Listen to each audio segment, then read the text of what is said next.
is going on with this camera? It's fall, it's September or whatever, but the autumn festivities are among us, kids. People are going nuts. They're buying dried up corn on the cobs with the husks. I don't know what those things are. They're buying jack-o'-lanterns, they're buying scarecrows, they're buying everything. Everything fall. Across the nation, all of our machines, woodworking equipment, CNC machines are humming. They're humming like hummingbirds. And we need to be creative. We need to be a little different from all the big box stores, but the same. It's been a little challenging, actually. So, what I am working with, hold on. 1/4-inch plywood. That's what I'm working with right now. It's 24 inches by 24 inches, bought at the big box store. And as you can tell, it's straight as an arrow, right? Look at that. So, today's project is actually going to be 100%, well, almost complete out of this one sheet. And we're going to get 2 sets. We get this out of this. There are some challenges with this, folks. I'm not going to lie to you. Let me explain to you what I'm doing first. Is the sun kind of screwing up this angle? That looks fine. This is another fun project to do on your CNC. Very easy. I'm not sure what you would call this type of project. It's a turkey.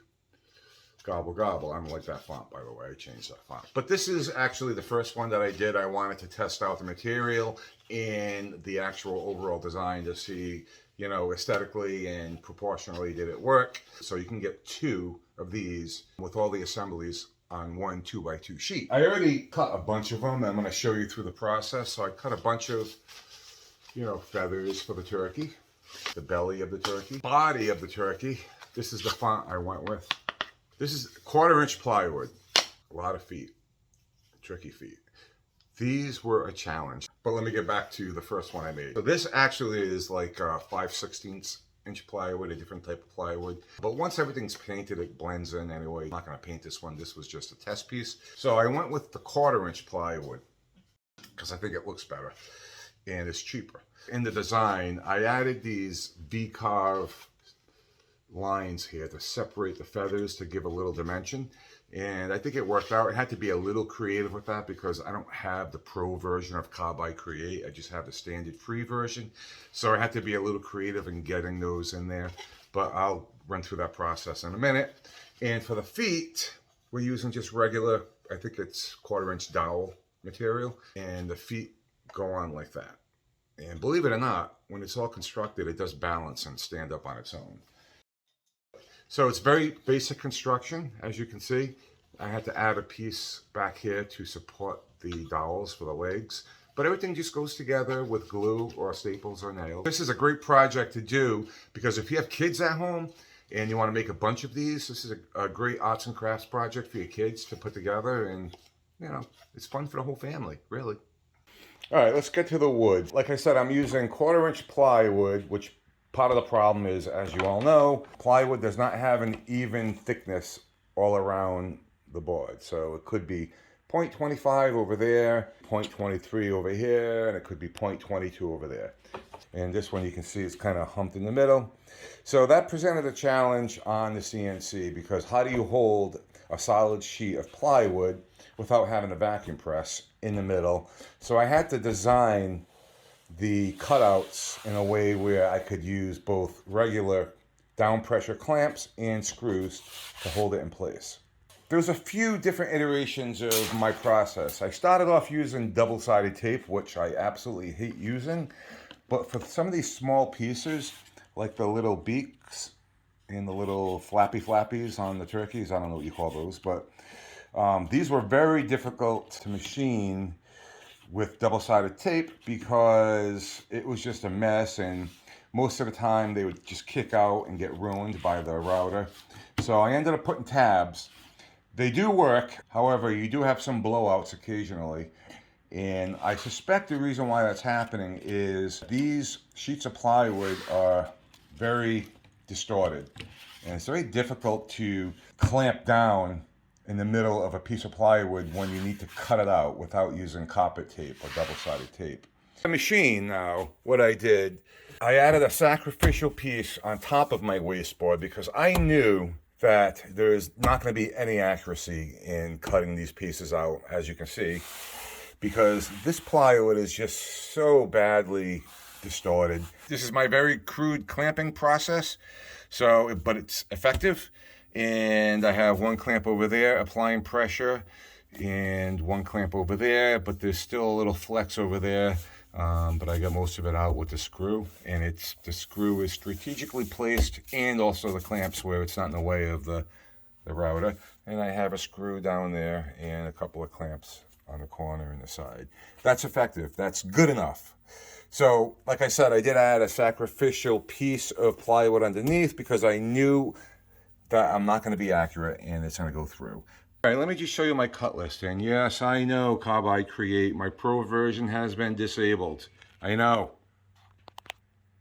Let me just, okay. So here's my cut list. As you can see, I have things strategically laid out to maximize the use of this whole piece to get 2 complete turkeys cut out. So I had to be a little creative in getting these separation V-carbs in between the feathers. Because I'm using a 1/4 inch down cut bit, there's a certain radius that it'll leave. So I had to extend the actual V groove lines, if you will, past in the actual cut, only because I wanted them to meet up exactly. So I had to go past with these lines past the contour. And let me just show you really quick. This is what I'm talking about. I wanted these lines to go past the actual contour, and because the radius of the bit, I had to actually extend the line past the contour. I'm sure there are other ways of doing it, but this was the quick and down and dirty way in doing it. So, all right, let's get to cutting. 2 operations, 2 bit changes. The first one's going to be the 90-degree V bit, which is going to do the lettering, and also these lines right here. And then once that's done, I'm going to change over to a 1/4 inch down cut bit.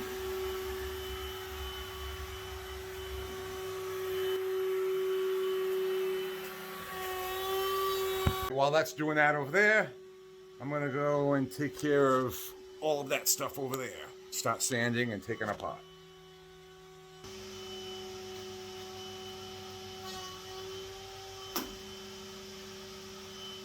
This is why I don't like putting tabs.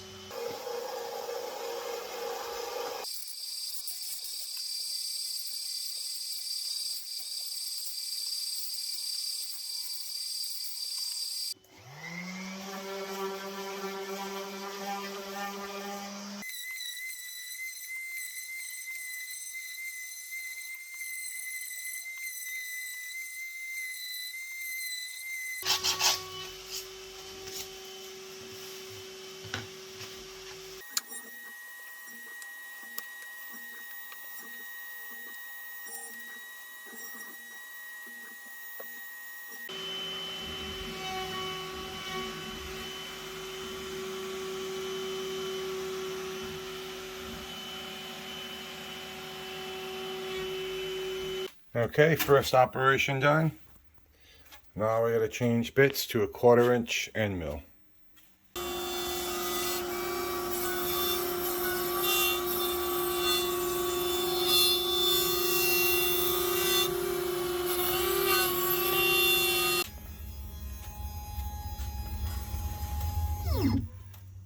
All right, last one.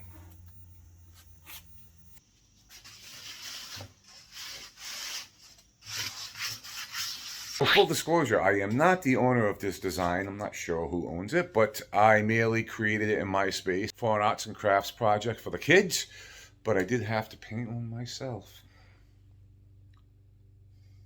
I even distressed the edges and put some distress in the belly. So hit that like, share, and subscribe button, and I will see you next time. And don't forget, gobble, gobble, and keep making.